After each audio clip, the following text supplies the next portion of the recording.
Be sure to read and follow the safety guidelines to protect your computer from potential damage and ensure your personal safety. For more information about safety guidelines, see the owner's manual at dell.com/support. Before you begin, turn off the computer and disconnect all the attached peripherals. Before proceeding, ensure your computer is in service mode. To enter service mode, press and hold the B key on the keyboard and then press the power button. Now, the computer will boot up and the owner tag information is displayed on the screen. Press any key to proceed.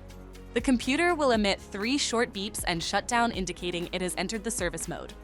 Loosen the captive screws holding the base cover in place. Using a plastic scribe, pry the base cover from the palm rest assembly, starting at the top edge and working your way around to release it from all sides. Now, lift the base cover from the palm rest assembly. If your computer is unable to enter service mode, disconnect the battery cable from the system board. To remove the fan, identify the wireless card and remove the screw.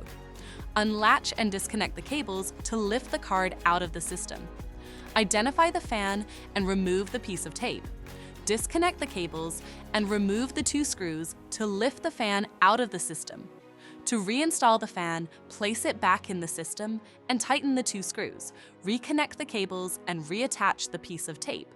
Place the wireless card back in the system and reconnect the cables. Relatch and tighten the screw to secure the card. If the battery cable was disconnected earlier, make sure to reconnect it to the system board. Next, align the base cover with the palm rest assembly and gently place it into position.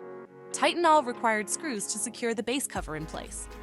To exit service mode, connect the AC adapter and press the power button. Please note, the system will only power on and exit service mode if the adapter is connected. For more information about your Dell system, visit dell.com/support.